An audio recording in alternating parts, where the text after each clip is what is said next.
The second area of the digital economy that is exploding right now around the world are NFTs on the blockchain. So you all know about cryptocurrency, Bitcoin and Ethereum. Well, NFTs are the new asset on the blockchain, but they are different. They are called N, which stands for non, F, which stands for fungible, T, which stands for tokens, non-fungible tokens. That means each of these NFTs is a unique object. Unlike a Bitcoin, all Bitcoins are the same. I could give you a Bitcoin, you could give me a Bitcoin, and they're identical. But each of these NFTs is unique, meaning they can't be traded one for one. They have a unique value. And what these NFTs are is they can be anything that's digitally encoded. They could be music that's digitally encoded, somebody speaking like a podcast that's digitally encoded. They could be a video that's digitally encoded. They can be an image, a picture that somebody paints, a digital version of the picture. And what people have been doing is they have been uploading these onto the blockchain and allowing people to buy the exclusive rights to the NFT on the blockchain. What does it mean? Well, first of all, it started with an application called CryptoKitties, which is a cute little virtual pet game where you breed these cats and create unique, one-of-a-kind cats. And then they have value. You spend your money to create them, but you can also trade them and sell them. And CryptoKitties caught on right away, and a lot of people were spending a lot of money on this. It brought in $40 million. So it was a big fad, but then the gameplay isn't that great, so it kind of died down. However, after CryptoKitties, the same company that developed that, they went off and made a new dApp, decentralized app. They're called dApps in the United States. They made a new dApp called NBA Top Shot, which are literally video clips of NBA players like LeBron James making shots in games. And people wanted to be the owners of these on the blockchain, to be the exclusive owners. So they started bidding them up.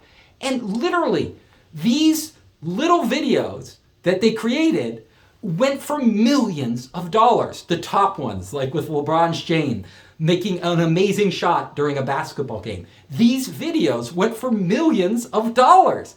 And then other people started buying stuff. They saw that these things have value, that there's a market for them, that people who want to say, I own this, can say it to the world.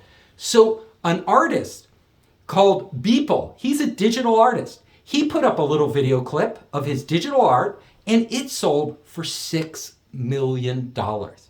But that's not it. Beeple put up another piece of artwork, which is literally just a JPEG file, an image, and you could copy it. But this version of the image was encoded in the blockchain, giving whoever bought it the exclusive rights to that image.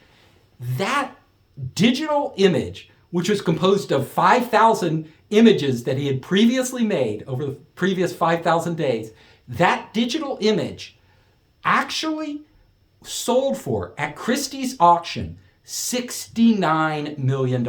People went nuts. Now they're buying all sorts of things. They're buying music. Grimes, Elon Musk's girlfriend, is selling digital art on the blockchain as NFTs. The trend has become so crazy that Jack Dorsey, the founder of Twitter, decided he would auction off the first tweet. Now, we all know tweets are publicly available. They're open. Anybody can view them.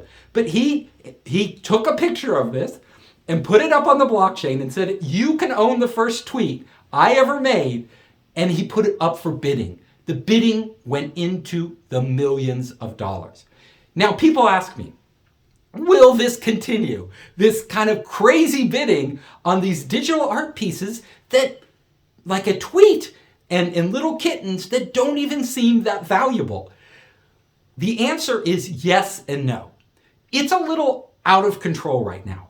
But people are excited. There are a lot of Bitcoin millionaires and Bitcoin billionaires out there who have made so much money speculating on that market that they don't mind dropping a few $1,000,000, it's not much to them, on these new evolution of the blockchain.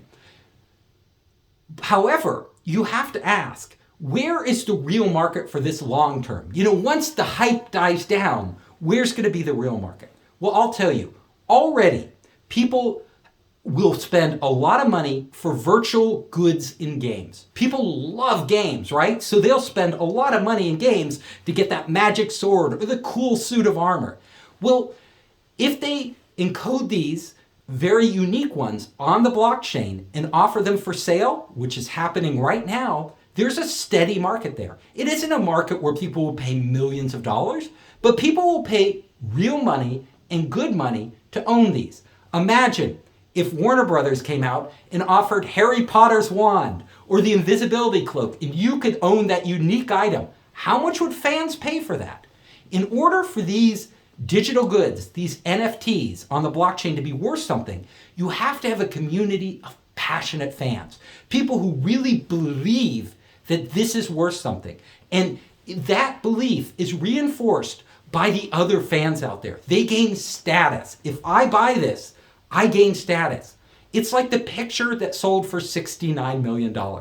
It broke a record, right? Never before in history has digital art sold for so much. In fact, digital art usually sells at a very low price because anybody can copy it, because it's out there. It's nothing special. It's not like the Mona Lisa or Rembrandt. But this painting, suddenly putting it on the blockchain, vaulted it into the same category as one-of-a-kind artwork. And art itself is a story. And all of us, when we buy assets, whether it's a stock on the stock market, whether it's a cryptocurrency, whether it's real art in the real world, like a Picasso painting, we're not buying the art itself. The art could actually be ugly. The stock, we might not know what it's really worth, but always we buy into the story. Human beings communicate by storytelling. And this story of NFTs escalating in value actually has been riding the tail of Bitcoin's exponential value increase. So with Elon Musk and everybody else, Jack Dorsey piling into Bitcoin, driving the price up over the past year by 10 times, this momentum has carried over into NFTs. So the NFTs are benefiting from the cryptocurrency story. People are saying, wow, you could make this much on cryptocurrency. What about these NFTs? What's the potential? We don't know. Let's experiment. Let's take a chance on them. That story has resonated with people. And if you look at the economy right now, around the world, the economies, the US especially, has pumped enormous amounts of cash into the economy. We just passed a $1.9 trillion spending bill because of the COVID situation. So that money has been flowing out to people who are trapped in their homes, who are working out of their houses, who aren't spending money traveling, who aren't spending money going out to dinner here in the United States. So they are spending this money online, driving up stock prices, driving up cryptocurrency, now driving up NFTs. The digital economy has exploded during the pandemic. That's what we've seen. People's time, energy, and attention has been focused on everything the digital economy provides. So as the world opens back up, now that vaccines are here, we have to ask ourselves, will this continue? And my answer to you is, if you have money that you are saving for college or your kids' college or retirement or whatever you're saving your money for, don't gamble it on these gambles like the NFTs. If you have money that you don't need, that is just extra money, and you don't mind losing it, then you can go and speculate on these.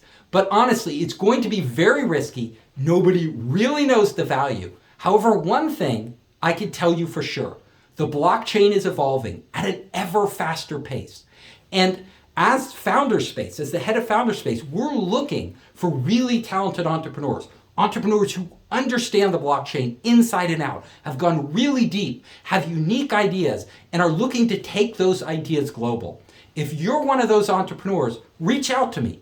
go to founderspace.com and contact me. Send me your business plan. We can collaborate. We're also working with investors around the world in this area.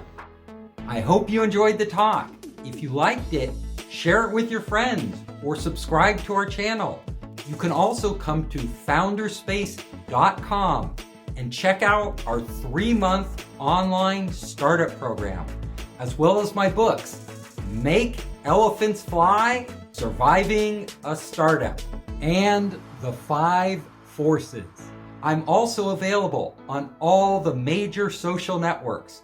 Just search for Founderspace.